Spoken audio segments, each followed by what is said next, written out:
Assalamu alaikum all, welcome back to my channel. I pray that you are all in the best of health and iman.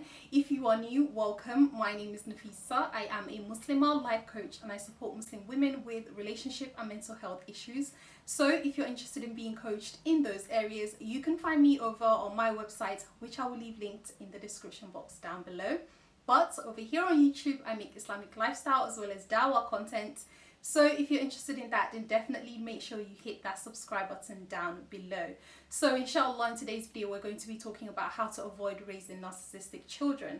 But before we get into that, today's video has been kindly sponsored by Lily Silk. Lily Silk are an affordable luxury silk company who creates different clothing as well as beauty items using 100% grade A, or also known as mulberry silk. If you guys didn't know, not all silk is created equal, and so they do use one of the highest grade silk that you can get in the market, but they do make their clothing items and beauty items quite affordable. One of the products that I have loved using the last couple of weeks, especially because the UK has been going through a heat wave, is their silk pillowcase. Now guys, normally I do tie my hair before I go to bed. It's just part of, you know, the black girl hair care routine, and for my other black girls out there or sisters with curly hair, you know the struggle. Silk has been shown to be beneficial for the skin because it's so smooth. It prevents friction, which means it reduces frizzy hair. It protects the ends of your hair. It helps women to retain the health as well as the length of their hair because it prevents split ends and so on and so forth. One of the other benefits of using a silk pillowcase is that it allows your skin to breathe. There's nothing more annoying than buying those like fake satiny pillowcases that are actually made from plastic, and then you end up like sweating the heck out of them. So natural fiber for me has really been one of those things that I have loved using, so I highly recommend a silk pillowcase. I love this particular white one with the gold piping around it, and silk pillowcases on the Lily Silk website is one of their best sellers, and for good reason too. Another product that I've really enjoyed adding to my wardrobe lately is their silk shirt. I love this silk shirt. It comes in multiple different colors. It is so well made, so well made, and I love the fact that I chose this one that has the buttons covered up. I just think it looks more chic, more classy, more sophisticated because you can't see the buttons and it fits right. I am wearing a size large, and normally I'm a UK size 12 to 14 on the top half of my body, so I absolutely love this shirt. You can style it in so many different ways. I love the way that I've styled it over here, just kind of tying it to a side button. Another one of my favorites, and this for me is one of like the peak of being an elegant lady, is having a nice robe. As you guys can see, I have a slight obsession with blue. It's my favorite color, so I picked this one up in blue. It is beautiful. It has this lovely white piping that just adds a level of like luxury to this robe. It goes all the way down to my ankles, and I am about 5'6". Like most of the other items, the quality is really there with this robe, and because so much silk is needed to create this robe, you do pay slightly more premium price for it. But I'm telling you, if you only have to have one robe in your wardrobe, let it be a silk robe. It will just make you feel like a queen. Before you guys jump on the website and start buying items, make sure you use my code Nafisa15 for 15% off of your purchase. Now onto the topic of how to avoid raising narcissistic children. Guys, as you know, I am not a parent, okay? I am not a parent. However, I have been working with children for, I think this is my 11th year now, since 2011, if I calculate correctly. So first starting off as a teaching assistant and then teaching. So I do have a little bit of experience with kids, although I know that it's very different when you are a parent. But as you guys will see as I make this list, a lot of what I'm saying here does make sense. So I hope you guys find it beneficial. Now, when it comes to how to avoid raising narcissistic children, you have to begin with yourself and your partner. And so with that being said, I want to quickly say the first way to avoid raising narcissistic children is working on yourself.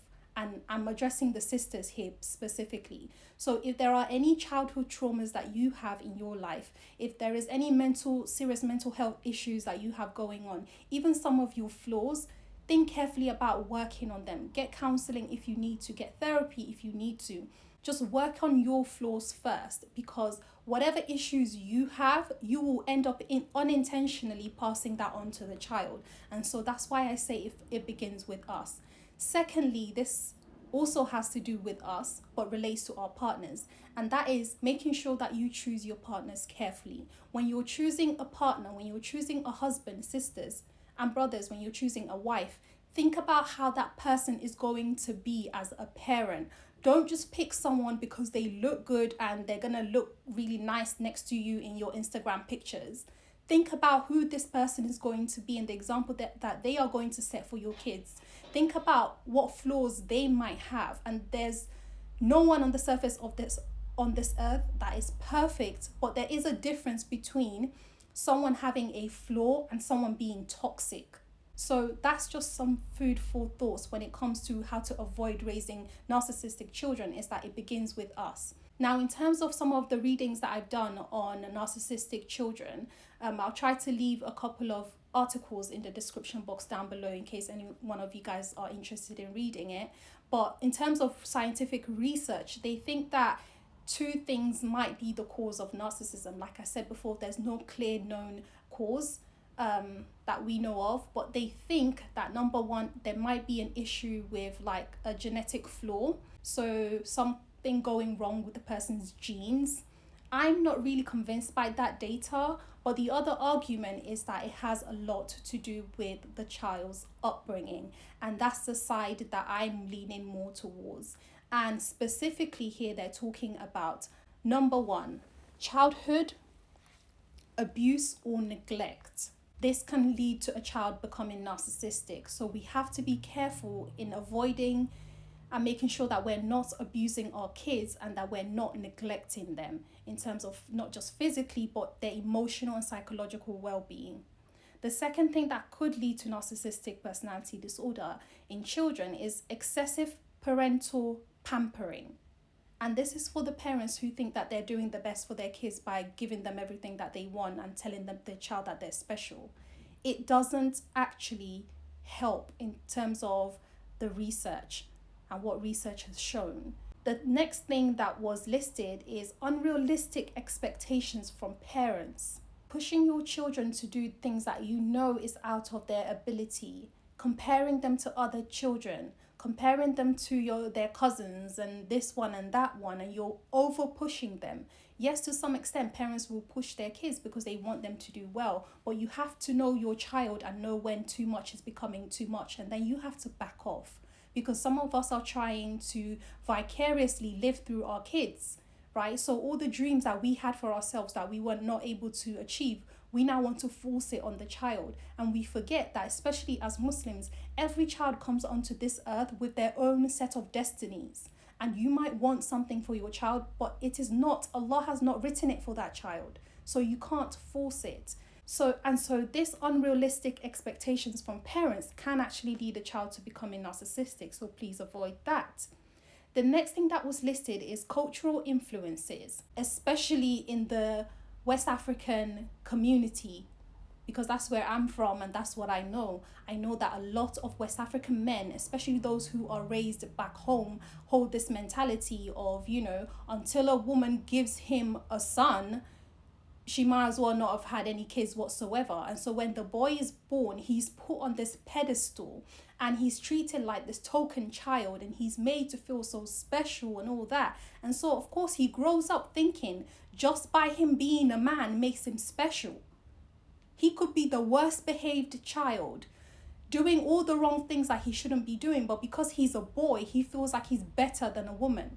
And this is the problem that we're having these days with certain men, because some women from the West marry men who were born and raised back home.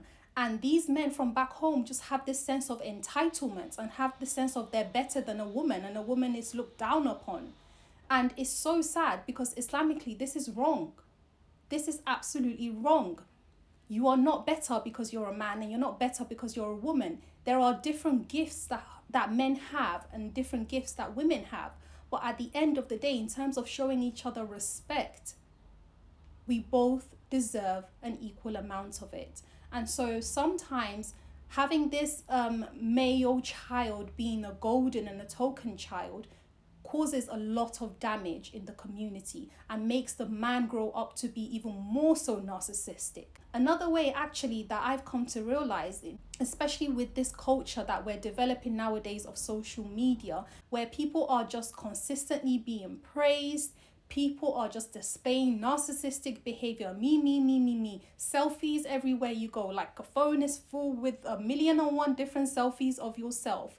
Self-admiration, self-exaltation, other people praising people. And that's why sometimes actually in Islam, they say, you have to be careful how you praise your fellow brother or your fellow sister, because sometimes it can lead to arrogance.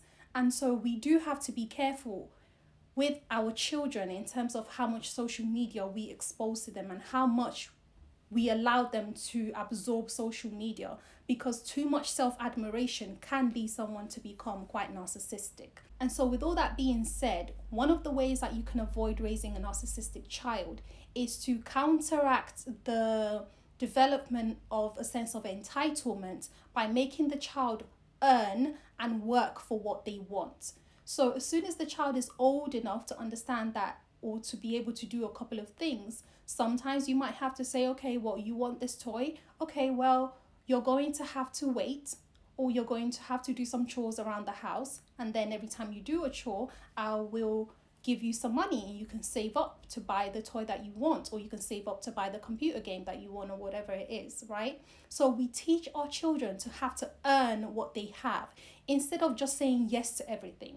And, I know some parents who do this, who just say yes to everything that the child wants, either because, and again, it goes back to the parents not having worked on themselves, either because it took a long time for that parent to have that child.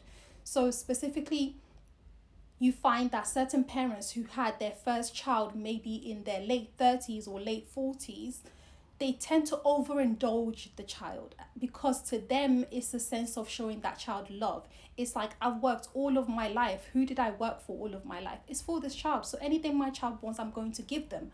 But actually, that does not help them in terms of them growing up to be mentally healthy people. Giving the child everything it wants, whenever the child wants it, is actually teaching the child that they should have a sense of entitlement. And so that child will grow up to be an individual who will also expect the same thing from other people. So either he grows up, if it's a boy, and he has a wife, and every time he tells the wife to do something, he expects the wife to obey him, because all of his life, everything he's ever wanted, everybody has been just like that, giving it to him. And that's not how it works. That's not how the real world works. So teach your children to earn some things that they have. The next thing that you can do to avoid raising narcissistic children is to encourage them to have real life friends. It's very important for children to have real life friends. I'm not talking about social media friends that they play games with that they've never met before in their life. I'm talking about engaging with their peers. It's very, very important. When children engage with their peers, they learn how to share. They learn how to wait their turn. They learn how to negotiate. They learn how to appropriately respond to other people's emotions. If you have a child who goes to another child, takes their toy away and runs away with it and starts laughing, I'll tell you, about 5 years ago, I worked in the nursery. And whenever a child would do that, we would take okay, let's give these kids names so it makes sense. Let's say we have James, and let's say we have Adam. And Adam walks up to James and takes James's toy away, runs off with it and starts laughing because he wants to play with it, because Adam wants to play with the toy. Now, what we do is we take Adam back to James and we say, oh no, James is sad. James is crying. So we actually tell the child the emotion that the other child is showing.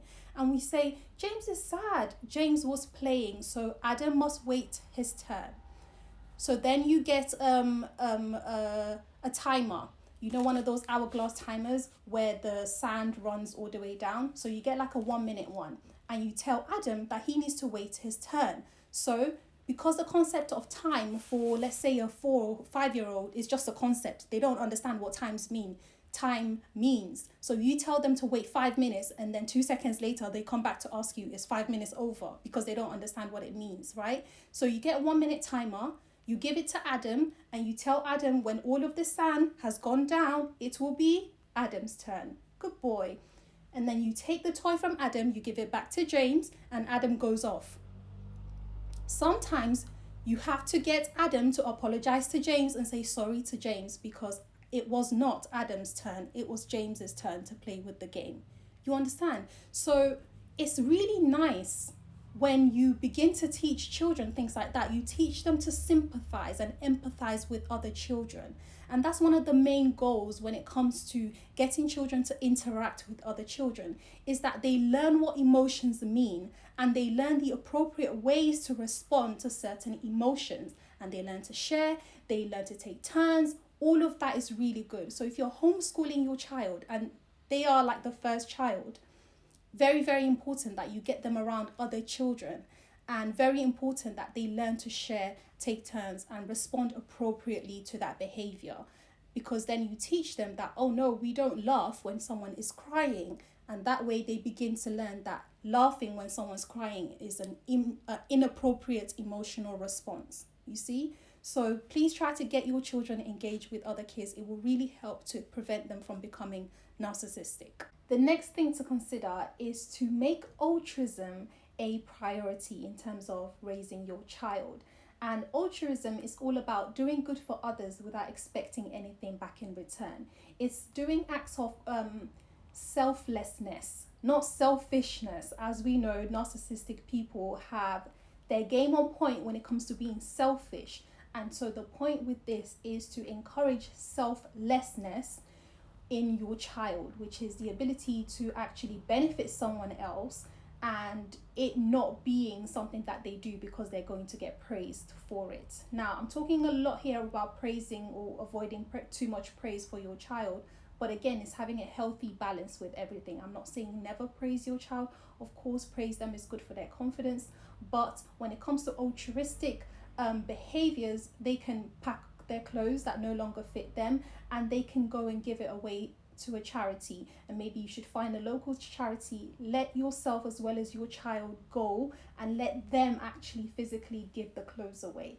Things like that is really beneficial for a child, because they learn that they are helping the world at large. What that does is help them to contribute towards the collective good. In the West especially, we are raised in like individualized societies, and we've forgotten what it means to be a collective.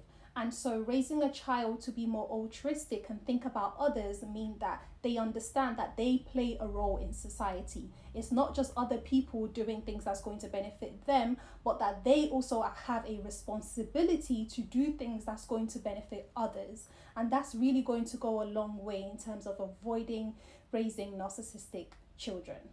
The next part is one that I feel like, inshallah, hopefully all of you guys can do, and that is telling your children that you love them. You know what? I know that my parents' generation really struggled with this. Their way of telling you that they love you is providing for you and making sure you're safe and all of that. But in this day and age, our young children really need to hear that you love them. It helps build their self-confidence, it helps build their self-esteem, and give them recognition and praise whenever they've done something right. One of the problems that some children complain about is that their parents don't even recognize when they've actually done something good. There is no recognition, there is no well done. It's like they come home and they might say to the parent, Mom, I got an A in maths today, and mom or dad might say, well, why didn't you get an A in English? Right? So the parent is always looking for the flaw, something bad to say, instead of just celebrating the child's successes. So it is important, if you want to avoid raising a narcissistic child, to in a balanced way. Don't overdo it. In a balanced way, celebrate their successes at times and tell them that you love them and tell them that you are proud of them. Because when you don't do that and you're always talking about what they're not doing right, what you do is you put too much pressure. And as you guys saw at the beginning of this video that one of the things that could lead to a child to becoming narcissistic is when parents put too much pressure on that child. It becomes overwhelming. It becomes too much for that child. So avoid always talking about their downsides, and remember that before you talk about their flaw, mention something good and tell them how proud you are, and then say, but you know what, I think you can also work on this, this and that. But sometimes don't even bring up the negative side. Just take a moment to just celebrate what's good about that child and let that child know that they are loved. Okay, very, very, very important, because if they get that sense of love from you, they're not going to end up seeking it from other places in toxic ways. So it's very important to tell your child that you love them. The next way to avoid raising a narcissistic child is letting them know that they are not an exception to the rule, and that if they do break the rules and they break the laws, then they will face the consequences. The reason why we want to do this is because narcissistic people tend to feel like they are above the law. They tend to overpower other people, and they tend to feel like rules don't apply to them, and they think they can hurt people, whether emotionally, psychologically, or physically, and get away with it. So what we need to be teaching our children is that, listen, if you break the law, you will end up in jail. Okay, if you go to school and you start fighting, you will get excluded, and when you come home, you're going to have us, your parents, to also deal with. Don't let the child feel as though their bad behavior is justified. And sadly, as a teacher, I've seen this happen a lot with a lot of parents. A child will phone their parents, and one of their parents, and say, Mom, I got into a fight today. And then you can imagine the mom saying what happened, and then the child will say, well, he cussed my mom, so I punched him in the face. The response is not appropriate to the behavior that was shown to you. Yes, them calling your mom names was bad, but you punching them in the face was inappropriate. You can't just be on the phone and laugh and say, well, what did your teacher say? Okay, we'll talk about it when we come home. And then you just kind of ignore it. And then when the teachers call you in for a meeting, now you want to have a problem with the teachers and the other child. But you haven't raised your child. You haven't taught your child anything. It doesn't mean to say that when someone else insults your child, that your child should just, take it laying low, and that you don't expect them to respond. But it's teaching your child the right way to respond. Because you letting these type of behaviors slide, you just letting these behaviors go, the next thing you get is a phone call from the police saying your child just got arrested. Because since they were 5, you've been letting them fight at school with other children, and you've not been making an issue out of it. You've always blamed other people's children for your child's aggressive behavior. And now when they're 15, 16, and you want to raise your voice at them, and they slap you in the face, you think, oh my God, where did I go wrong? Because you let them get away with this behavior all along. So please teach your children, if you want to avoid raising narcissistic children, because some narcissistic people are very aggressive. Some are not, okay? Some are covert narcissists, and they're kind of passive-aggressive type individuals. But some are very directly aggressive people, and these are the kind of people who grow up to end up domestically abusing their partners. So you want to teach your child that, listen, if you don't follow rules and if you don't do things accordingly, you're not an exception to the rule. You will suffer the consequences, and that's just how life comes. And even with the younger children, you teach them this by making sure that there are consequences to certain behaviors. It's not every day let them get away with whatever they want because you can't be bothered. I can imagine being a parent is hard, and you guys have so much on your plate, and sometimes you just kind of pick your battles. That means sometimes they do things and you just choose to ignore it because you're just not in the mood today. You're tired, you have a lot going on in your head, but you can't let this be your everyday attitude towards bad behavior that a child displays. Because if you don't put some level of control over it, they will get to a point where they will get used to that type of behavior, and it will not only remain in the house, it will go outside of the home, and that's where you start to have a problem child. So please, guys, make sure you teach your children that they are not an exception to the rule. They are not special. If they don't follow the rules, they will also suffer the consequences. The next thing that I want to speak about, I have mentioned before, but I really want to emphasize this, and that is learning to say no to your child.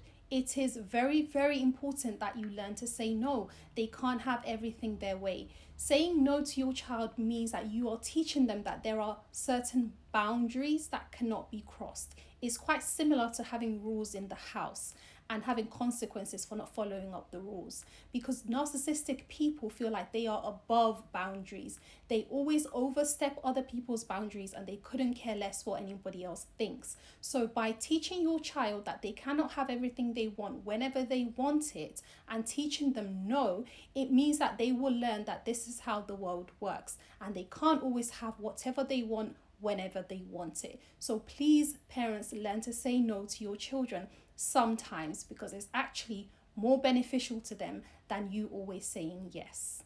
Next, I want to talk about reading fictional books, watching documentaries, or just making them aware of what's going on in the real world. Now, kids love anything to do with cartoons, just being away with the fairies and all of that.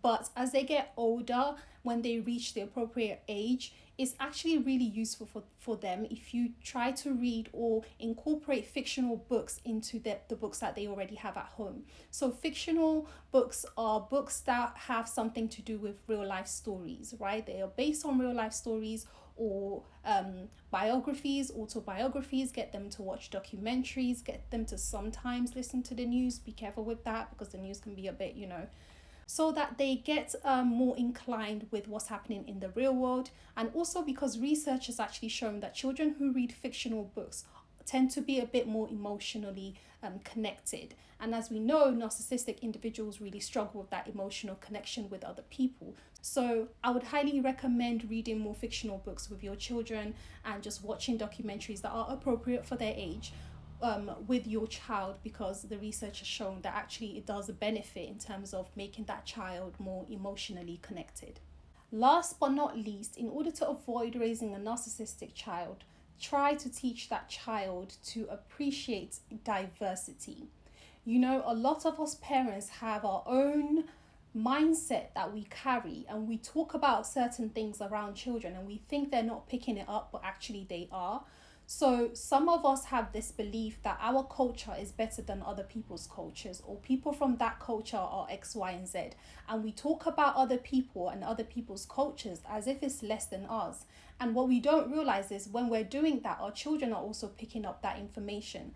And so it's making them feel a sense of, instead of them just being proud of who they are and where they're from, they begin to feel as though they are better than other people because of their culture. And that's something as Muslims we have to be very, very careful about. An Arab person is not better than me as a black woman because Islam came through them. It doesn't make them any better than me. I could be a better Muslim as a black born and raised Muslim. I could be a better Muslim than an Arab person, or an Arab person could be a better Muslim than me. An Asian person is not a better Muslim than me, and I am not a better Muslim than an Asian person just because they come from Asia. So where we come from is not what determines us being quote unquote a better person. It's actually about our beliefs, it's actually about our behaviors, it's actually more about our contribution to the world and how we treat other people and our relationship with Allah in terms of us being Muslims, right? So at the end of the day, teach your children to appreciate diversity.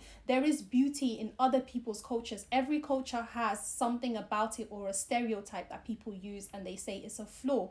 But of course, cultures are made up of people, so there's going to be certain things about certain cultures that's not the best, but your culture has things about it that's not the best, and my culture has things about it that's not the best. It doesn't make us better people in any way. It's all about the individual. So try to teach your children not to have this sense of grandiose, I am better than, I wouldn't want to marry a woman from X, Y, and Z because their culture is not as good as ours. I wouldn't want to. No, if it's just a personal preference, then that's okay. But we don't want our children growing up with this sense of grandiosity just because they come from a specific place. So please teach your children to appreciate culture and appreciate diversity and see it as something that Allah subhanahu wa ta'ala has created as part of what is beautiful, and to make things interesting so that we can learn about one another and get to know one another. And brothers and sisters, I can only imagine that being a parent is such a heavy burden.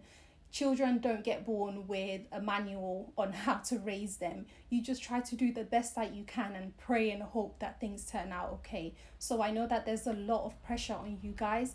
Do take it easy, but one reminder that I want to give you is that remember that every child comes with his or her own destiny, and sometimes we birth children who are actually not members of our family. A classic example of that is the story of Noah, the prophet alayhi salam, when he asked his son to follow him onto the boat, when he told his son that a massive flood was going to come, and the son refused and decided he was going to stand on top of the highest mountain. The son felt like he knew better than his father, and he knows a better way. And what happened? The son ended up getting drowned, right? Because he refused to follow his father, and his father was a prophet. So I want you guys to understand, and I want the rest of us who are watching this who are not parents to sometimes take it easy on a parent, because a lot of parents have done their absolute best to raise their child to be the best person in this world. But when the child becomes of age, they choose their own path, and sometimes that's not the path that the parents taught them. So don't always look at the flaws of a child and blame the parents for it, because sometimes parents have done absolutely the best that they know how. So parents, take it easy on yourself. And thank you so much for requesting this video, because it just goes to show that there are a lot of parents out there who are wanting to not raise narcissistic children and wanting to raise healthy children who will grow up to be healthy adults. So I ask Allah subhanahu wa ta'ala to bless all of you mothers and fathers out there. We appreciate you guys, you parents, and those of us who are yet to become parents. May Allah bless us with righteous offsprings who will be the coolness of our eyes and a positive example and contribution to the world. And that, guys, concludes today's video. Thank you so much for watching. If you have enjoyed it, please make sure you give it a thumbs up and share it with someone out there who may be a parent that could benefit from the content of today's video. And once again, thank you so much to Lily Silk for having sponsored today's video, and I will leave my code in the description box so that you guys can get your percentage off, inshallah. And I will see you guys in my next one. Assalamu alaikum wa rahmatullahi ta'ala wa barakatuh.